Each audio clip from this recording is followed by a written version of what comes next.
Makanya kamu jangan kaget, kenapa di Irak itu banyak perang saudara, di Mesir, di Sudan, di Khartoum, di Darfur, di Somalia. Itu kalau sudah perang berani mati, karena mereka mengatasnamakan agama. Nah, kalau agama berarti merasa dia punya titah Allah, titah Tuhan. Sehingga kelompok lain, ya orang Sunni, Bantai, Syiah, Ahmad Sunni itu biasa. Makanya kita disyukur, kalau bolak-balik kita harus syukur sebagai bangsa Indonesia.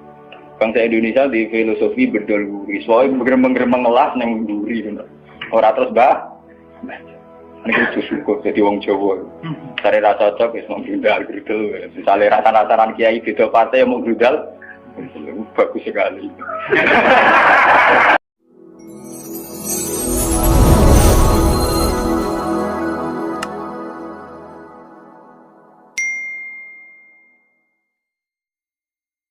Nabi zaman Sugeng di akhir hayatnya itu sering ngendikan tentang al-fitan, tentang tragedi utawi prahara. Itu banyak riwayat yang bahkan Nabi itu pernah ngendikan, saya dan kejayaan Islam itu hanya berumur 36 tahun. Itu sampai menghitung periode 36 tahun. Juga banyak riwayat yang bahkan secara detail saya mencium turba, di mana nanti cucuku terbunuh di situ. Apa kamu gelisah Muhammad? Iya. Kata Jibril, jika kamu mau, saya tunjukkan di tanah mana nanti cucumu akan dibantai. Itu riwayat jauh sebelum Said Husain dibantai di Karbala. Termasuk riwayat-riwayat yang se-ekstrim ini.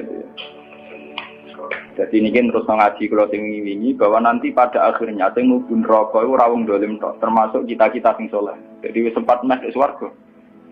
Wong pontok khaudun Nabi berarti mendekati apa? Swarga. Bahkan sebagian riwayat khaudun Nabi itu fil jannah. Makanya kalau ini cerita, ini amun salah paham tuh. Orang Khawarij itu soleh-soleh wong. Justru karena kesalehannya itu melahirkan tragedi dalam Islam. Karena solehnya itu kemudian mengharamkan barang yang mubah, mewajibkan barang yang sebetulnya hanya sunnah. Penyakit wong soleh mesti begitu. Ada jajal awet kayak itikaf ning masjid seminggu, soleh seminggu. Enggak metu es perpal perempuan, wong amen jagongan ning omah. Ora eling pengen. Padahal eling pangeran iso ning omah iso ning dalan. Cuma dekne selerane kan ilinge ning masjid. Wong itikaf seminggu kok gegere kak. Enggak kalah. Enggak kowe seneng pengajian ya ngono. Wong kene ora seneng ngaji sing teko kok wong limo. Gelem dijak apik ta ora? Padahal ning omah ngurmat anake ya apik. Paham ya? Neng pasar dagang rumah anak putu ya. Cuma APM kan kiai dari pelepak-pelepok di masjid. Tapi gara-gara pelepak-pelepok di masjid seminggu kira-kira tengah. Terus menfonis orang lain. Wah ada. Jadi sebentuk kesalehan itu pasti melahirkan tragedi. Itu tadi, kamu iktikaf di masjid seminggu saja. Kamu akan janggal sama orang-orang yang berkeliaran di jalan-jalan. Hanya kamu anggap tidak sebaik kamu. Apa ingat Tuhan kalau di jalan-jalan terus? Kamu nyai di satu daerah yang ngaji 10, 20. Nanti kamu kecewa. Orang sini gak seneng ngaji, gak seneng kebenaran, gak seneng kebaikan. Padahal orang yang di rumah mungkin ngerawat anaknya juga ibadah. Gitu oke? Ngerawat keluarganya juga ibadah. Hanya karena dia tidak ngaji sama kamu anggap tidak ibadah. Padahal di rumah juga ibadah dia. Nah ini orang Khawarij dengan background kayak itu paling mudah begitu. Sehingga orang-orang ini nanti ketika sudah sampai ke surga, kemudian ketemu Nabi, kata Nabi mau disampaikan ke Khaudun Nabi. Dia mau sampai ke telaga Nabi. Tapi pas mau sampai ke telaga, terus Nabi diingatkan oleh Allah, "Mas, mereka tidak layak masuk surga. Innahum qad ahdatsu ba'dak." Mereka bikin bid'ah setelah kamu. Tapi itu umatku ya Allah, saya kenal mereka kenal saya. Ya, tapi subkon itu harus dijauhkan dari surga. Dan ini kalau cerita, kenapa kesalehan melahirkan tragedi? Ini kalau cerita. Dalam semua sejarah dunia, selalu tragedi itu dimulai dari kesalehan. Ya, mun bener sing terlambat kan, sampean ngaji ya. Semua tragedi dunia itu dimulai dari kesalehan. Paling enggak klaim kesalehan. Ya, paling enggak klaim apa? Kesalehan. Karena semua sebentuk kesalehan atas nama agama tentu langsung dikaitkan dengan Allah, bertautan dengan hukum Allah. Kalau sudah kamu yakini itu hukum Allah, tentu kamu dengan mudah akan menghukumi kafir siapa saja yang menentang. Karena kamu anggap melecehkan hukum. Akhir dari itu tentu kamu akan tahlilud dam. Nak ngono wong iku halal darah. Ini rungokno tenan. Karena setiap pelanggaran atas nama agama tentu dianggap melanggar hukum Allah. Jika orang yang klaim demikian kan mudah mengkafirkan orang lain karena dianggap wani pengerah. Paham ya? Nah, kalau sudah menvonis orang lain berani Tuhan, tentu darahnya dihalalkan. Kayak kasus kaum Khawarij. Sebetulnya saat Ali Muawiyah itu melakukan konflik atau terjadi konflik, saling bunuh, saling perang, kelompoknya Ali Muawiyah saling serang, itu kan tragedi duniawi biasa. Dalam hidup pasti ada gejolak, ada demonstrasi, ya, ada perebutan kekuasaan. Sebetulnya itu kan fenomena sosial biasa. Misalnya kiai drengki-drengkinan, maksud kiai drengkinan bakul bakso kan gak? Bakul bakso drengki-drengkinan itu bakul. Orang malah bakul es rukun. Tidak bisa kamu logika panas musuhnya adem, bakul bakso jejer bakul es rukun. Mergo bar mangan bakso tuku. Tapi bakul es padha ademe itu kah? Bukan. Mergo saingan, itu nunjukno nak saingan sak jenis. Mulane kaya aku rada aman. Mergo sing nyaingi aku kudu alime sekali beraku aman. Paling wong saingi yo ku adir Mustafa. Padha kelas-kelas ringan kan musuhe ge kelas. Ora nek nak ngalim nulisan kaliber. Dadi rapati di musuh. Ada ngalime kaliber terus fasilitas biasa. Wong rapati nyucu, wong rapati hormati, wong ape drengki apaan? Wong kula yo mak turu temangsang ning kos drengkeni apa? Mun kula elmoni ya, jadi wong rapati drengki mun kula elmoni. Dadi ngalime kaliber fasilitas biasa. Wah aman. Lha kok iki? Aman, itu istihad. Jadi untuk menjaga keamanan. Ngalime ra kaliber nek dadi wong nyucup wong dobar, mesti wong mencep. Alim sepi, kok wong dobar wis gegere gak karuan. Niku termasuk strategi ngadepi apa prahara. Artinya sakit ilmu nih. Sebenarnya secara ijtihad itu bisa napa? Bisa ten. Lalu kulon biasa lama-lama teng kulon mereka ngumbal be anak kulon. Enggak, nggih biasa ana mobil direngkes monggo bareng kula. Kak, lagi benekes. Kula betul mobil, nah ono omah muter pirang-pirang. Nah itu memang gitu ya, karena kita trauma dengan sejarah. Ketika Khawarij meyakini Ali melahirkan sulmatan fiddin, melahirkan pencitraan agama. Salmatan fiddin, atau sulmatan fiddin itu pencitraan agama. Muawiyah juga dituduh demikian, salmatan fiddin. Akhirnya orang Khawarij lewat kelompoknya itu ada sekelompok orang yang ditugasi membunuh Ali, ditugasi membunuh Muawiyah, dan ditugasi membunuh Amr bin As di Mesir. Semua tokoh-tokoh besar Islam itu melahirkan tragedi Islam, harus dibunuh semua. Itu yang keputusan gitu tuh lewat kesalehan. Mereka orang-orang soleh, orang-orang khusyuk, senang iktikaf, senang zikir. Dia punya keputusan sing lahirno tragedi dalam Islam. Makanya kamu jangan kaget, kenapa di Irak itu banyak perang saudara, di Mesir, di Sudan, di Khartoum, di Darfur, di Somalia. Itu kalau sudah perang berani mati, karena mereka mengatasnamakan agama. Nah, kalau agama berarti merasa dia punya titah Allah, titah Tuhan. Sehingga kelompok lain ya orang Sunni bantai Syiah, Ahmad Sunni itu biasa. Makanya kita disyukur, kalau bolak-balik kita harus syukur sebagai bangsa Indonesia. Bangsa Indonesia di filosofi berdoluri, soalnya bergemeng-gemeng ngelas yang duri, orang terus ini kita syukur jadi wong Jawa. Cari rasa cocok, mau grudal, misalnya rasa-rasaran kiai beda partai yang mau grudal, bagus sekali. Karena ada sampai pembunuhan. Paling banter sing dikisi pelatihan ngirim tarmihim. Ayo tak pikir ramahan gini, tak pikir kode ramahan tindak. Ya paling misalnya mati dikisi yang ngeluh sidik-sidik. Orang anti mati.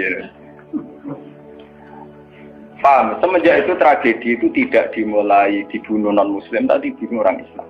Semenjak peristiwa Ali Muawiyah. Dulu Umar itu matinya masih keren. Umar itu dibunuh oleh seorang Yahudi, Abu Lulu, seorang Majusi, Abu Lulu al-Majusi.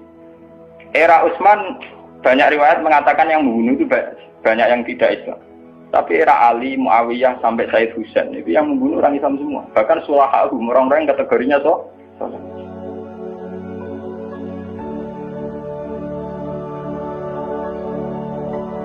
Wong soleh macam payah. Mbak Madin gue kenal aku ngukumi wong murtad itu biasa. Karena daftar kemurtatan dalam kitab-kitab salaf itu terlalu banyak. Sama kalau ngaji Sulam Taufik, Sulam Safina itu betapa mudah orang-orang masuk kategori apa murtad. Mohon teng pondok kula rata rego ajaran. Gua ada sing kiai tanglet kula, Gus yo mboten mlebu ajaran ing pondok jeneng. Lagi bantah aku apa takok? Nak bantah, ya bantah-bantah, nak takok tak jawab. Ini umum kalau perhitung dong, itu memang resiko. Resiko ada takfir. Bukan kitabnya yang salah, kita kalau tidak punya khazanah banyak itu resiko. Jadi kalau baca kitab gitu itu harus punya khazanah yang lain yang apa? Banyak. Sehingga tidak mudah mentakfirkan orang atau memurtadkan orang. Semenjak Ali Muawiyah tragedi, karena kelompok-kelompok soleh itu menvonis Ali itu murtad atau Muawiyah itu murtad, kemudian diteruskan, kalau gitu halal darahnya, akhirnya dibunuh. Ali ya dibunuh, Muawiyah ya seringkali mengalami percobaan dibunuh. Ya kalau kan nanti cerita tengah sini, jadi Ali hasil dibunuh, yang Muawiyah sebetulnya subuh itu juga dibunuh, tapi pas itu Muawiyah meriang, yang imami itu wakilnya, sehingga yang dibunuh wakil. Mulane kalau boleh baca cerita, ning tinggon nek wong kesolen mesti pintu-pintu. Wong kuwaris sih pintu-pintu. Wong ngongkon killer, ngongkon pembunuh bayaran kok tarife ngene. Lah Muawiyah ki sapa? Pokoke sing imami subuh. Ora disifati ciri-ciri spesifik mboten. Pokoke sing imami subuh. Lah Muawiyah subuh priat. Lah wong imami dadi materi. Wong apa jenenge? Apa itu istilahnya tugas-tugas yang super bahaya kok tarifnya pokoknya senyum itu wah kemproh wara ini sing piye kotak tapi iya tak betulnya sing piye kok model polisi itu sekitar ora tarifnya pokoknya sing imami imami meriah nasibnya apa jadi orang pembunuh profesional. Walhasil semenjak itu tragedi dimulai dari takfir. Setelah itu ada era Muawiyah punya anak Yazid. Yazid ada isu dia seneng nyabu, seneng ngeflek. Dia orang yang nakal saat jadi pemimpin. Orang Islam sholat tersinggung. Wong kok dipimpin wong dolim. Orang Islam ekstrem wong kok dipimpin wong ra sholat, wong ra bener kok mimpin wong bener. Akhirnya Madinah bergejolak. Madinah bergejolak ini kemudian banyak yang merokokasi Said Husain supaya ngambil alih kepemimpinan sinten. Sampai nak cerita di tragedi kesalahan. Walhasil Said Husain akhirnya lewat bantuan orang-orang Kufah. Orang Kufah itu saat ini dari wilayah Irak. Ya. Jadi kayak Kufah, Asfahan, terus Nahawandi itu ikut wilayah Irak dulu. Ketika Irak pecah dengan Iran, ikut wilayah apa? Iran. Dulu yang situ semua itu namanya orang dulu kalau bilang itu Kufah sama Basrah.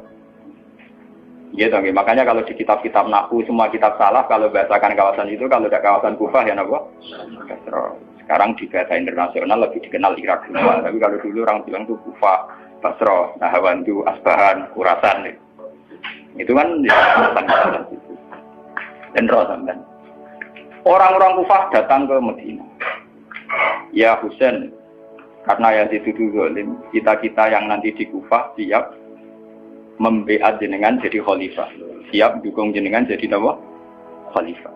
Ini ku mengkudeta kepemimpinan ya Yazid. Said Husain sebagai orang senior, beliau konsultasi sama Sayyid Ibn Abbas. Ibn Abbas itu pernah paman, karena Ibn Abbas itu misananya Nabi.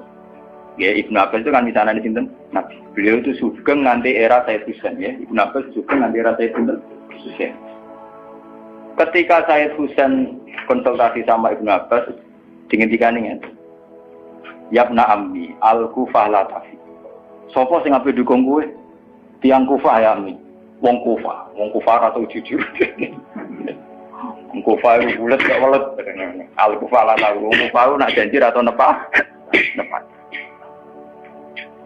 Dulu kayak kawasan Kufah ini sampai kalau cerita sejarah, ben sampean roh. Kan tiap daerah kan diterkenalan dewe-dewe. Ono daerah yang terkenal Bedol Guri, Ana daerah terkenal badoan, yo tenan ora tiap daerah kan iki terkenalan. Yang repot terkenal bedol duri, ana terkenal kaya Madura bado, ana terkenal daerah, oh daerah kono medhit kabeh. Nak kawin sudo, wah wani wong lanang kan tiap daerah deh. Dia terkenalan sendiri-sendiri. Paham ya? Karena perilaku budaya orang mesti ada ciri. Nah, itu di era itu, Kufa itu punya ciri khas al-Kufa latafi. Wong Kufa mesti oraju, tenang. Walhasil akhirnya Said Husain minta maklum ya, minta supaya dimaklumi. Ya Ami, saya ini sudah bertekad untuk menuruti permintaan orang-orang Kufa. Jadi meskipun paman saya melarang, saya tetap berangkat. Kata Ibn Abbas, ya sudah kalau itu jadi keputusan kamu. Mulanya Said Husain terkenal Said sing berengkel. Mulanya kena dititeni. Said sing turunan Husain, ini rata-rata berengkel-berengkel. Ini kados orang Iran itu rata-rata Saidnya Husain. Kados Abdul Qadir, kados Said Muhammad itu Al-Hasan. Makanya kalau Said Muhammad itu Al-Hasan rata-rata karena Said Hasan dulu itu yang punya keputusan amul istima. Jadi tidak mau perang. Sehingga era Said Hasan yang dikatakan amul istima. Tahun bersatunya umat. Era Husain betul. Walhasil wala-wala cerita Said Husain kesok dibawa orang Kufa menuju Irak. Pas sampai Karbala. Itu Said Husain bilang gini sama pengawal-pengawalnya, ini sampai mana? Ini Karbala ya Husain.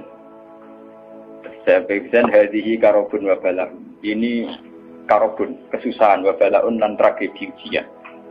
Delalah pasukan yang dikirim Yazid bunuh Sayyid Husain ya pas dimudi Karbala. Dan itu yang diperingati orang Syiah di 10 Muharram. Yang disebut tragedi Karbala. Makanya bendera-bendera Syiah itu tulisannya ya Husain karena orang Syiah meringati hari meninggalnya Husain itu jadi hari suci betul. Dari besarnya orang Syiah itu hari tragedi Kabupaten Sinten Husain, yaitu di Karbala.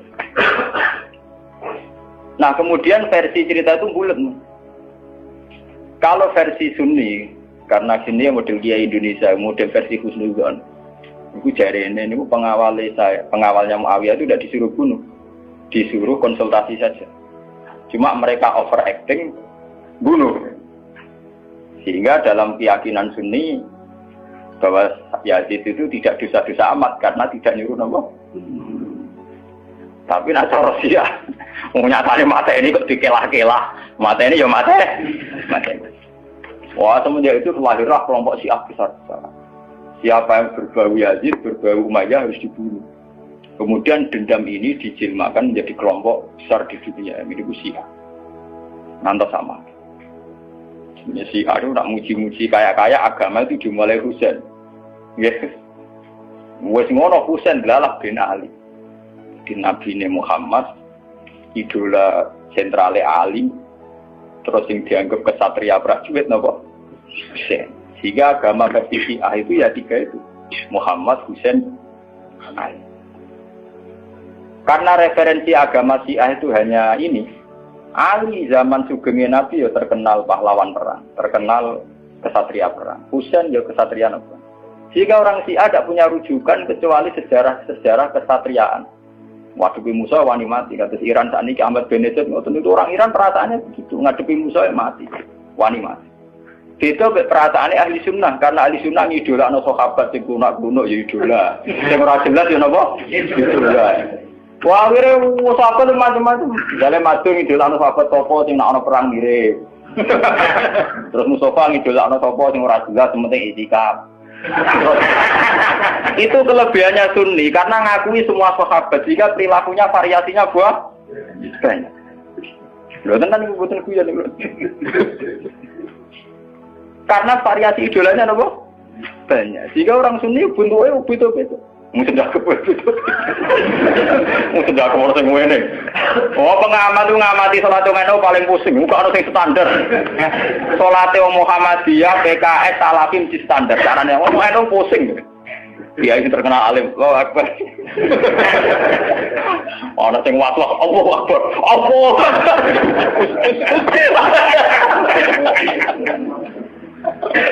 Oh, sedekah kok ono sing ngene. Ono sing ngene, ono sing santai. Ana sing lambene ngancing nono selik. Karena orang Sunni terlalu banyak tokoh idola. Karena keyakinan Sunni semua sahabat itu layak diikuti. Iku mbok barokah laknat kowe keyakinan wong Sunni iku semua sahabat layak napa? Sahabat macam-macam. Akhirnya wong Sunni macam-macam. Itu beda dengan Syiah. Sentral sejarahnya di Husain. Husain sebagai martel perang atau kesatria perang. Ali terkenal Al-Qarrar, orang yang reputasinya juga tentang nama. Jika dalam terminologi Syiah itu tidak ada istilah bil hikmati wal mau'izatil hasanah, sing sabar ngadepi Musa sing santun ora mahal tuh Jawa niku. Paham ya? Sampeyan ngerti kenapa sih acara berpikir demi nek Sunni mboten. Mau kiai ku dhisik ning daerah Abangan. Mujite sik Islam ora malas. Malah dungo. Wah cerita seputar rawani tok. Seputar sabar, seputar kawan. Jarang kok kiai Sunni wani jotosan. Jadi sejarah dengan sabar. Sehingga dalam tradisi Sunni itu tidak ada revolusi sampai sekarang. Beda dengan di Syiah. Libanon pengikut Syiah, Syria ya Syiah, Iran juga Syiah. Meskipun Syiah sendiri punya variasi, kayak Syiah Imamiyah, Syiah Ismailiyah, Zaidiyah dan sebagainya. Tapi trennya sama, tetap menjadikan Sayyid Husain sebagai sentral. Emang ada nonton TV kan nonton benderane Syiah tulisannya apa? Ya apa? Ya Husain. Nah sampai idola kan buatan Husain. Idola Hasan. Sayyid Hasan itu rasa seneng perang. Tapi semua ya kok. Jadi ya Pak Kiai Jawa perang barang. Gerwapan didik, napa poli? Ya, jadi sejarah berulang. Ya apa-apa. Jadi perang repot. Mau yang mirip perang. Cerita. Bon akhirnya setelah era Yazid, kemudian ada dinasti-dinasti. Kemudian era Yazid karena bin Muawiyah disebut dinasti Umayyah. Orang-orang penggemar Husain karena Husain itu mendiriati Rasul melahirkan dinasti. Jadi disebut dinasti Fatimiyah. Sebenarnya dinasti Fatimiyah itu bukan dinasti turunan Husain, karena saking cintanya ke Husain mengatasnamakan dinasti Fatimiyah. Ada perang. Walhasil wala-wali zaman nanti dinasti Fatimiyah itu kuasa. Ketika kuasa sempat bikin Al-Azhar. Jadi Al-Azhar dulu itu barokahnya dinasti Fatimiyah. Al-Azhar itu dari kata Fatimah Zahra. Af'al tafdilnya Zahra itu Al-Azhar. Kayak Hasna, kalau mu'anat kan Hasna. Kalau bahasa Arab untuk af'al tafdil Al-Ahsan. Jadi kalau Zahra berarti menjadi Azhar. Itu karena bahasa saja kayak Hasna mu'anat, kalau Ahsan untuk af'al tafdilnya. Jadi kalau Zahra jadi apa? Azhar. Jadi kata Fatimah Zahra. Ya sudah begitu. Artinya semenjak tragedi Ali Muawiyah itu kemudian orang Islam itu sudah perang terus sama Islam terus. Ya, dinasti Umayyah, digusur Abbasiyah, Fatimiyah terus begitu. Sampai terakhir di Seljuk kayak zaman era Bauddin Leng, Timur Leng dan sebagainya. Kemudian agak bersatu saat terjadi perang salib, yaitu disatukan oleh kepentingan melawan Pangeran Philip dari Prancis dulu saat menyerang Baitul Maqdis. Itu ada perang salib satu yang dipimpin Salahuddin Alaihi. Itu mendingan karena ada musuh. Nanti kadang musuh itu dibutuhkan oleh dari Sayyidina Imam Syafi'i ngendikan musuh yang berpikir lebih apik di bang konco. Kau konco pun arah musuh tukaran musuh dhewe, kancane dhewe. Mana sajane partai-partai Islam kudu dhewe musuh bersama. Malah bagi partai-partai dhewe Islam kah? Islam kah? Jadi mesti kalau di Indonesia dijajah Belanda ya sepakat. Pokoknya sementing waktu diusir. Beda agama, beda partai musir Belanda. Jadi rana Belanda, rana Jepang, ya usir-usiran. Itu sejarah. Mulai dulu trennya sejarah begitu. Nah, semenjak itu sudah disebut fitnah. Kalau sudah fitnah itu la tusibanal ladzina dzalamu minkum. Yang kena tidak yang salah saja, yang soleh juga kan kena. Kalau fitnah itu sudah kena, sudah jatuh, pasti yang kena semua. Yang soleh juga ikut. Akhirnya orang-orang soleh itu banyak yang meninggal.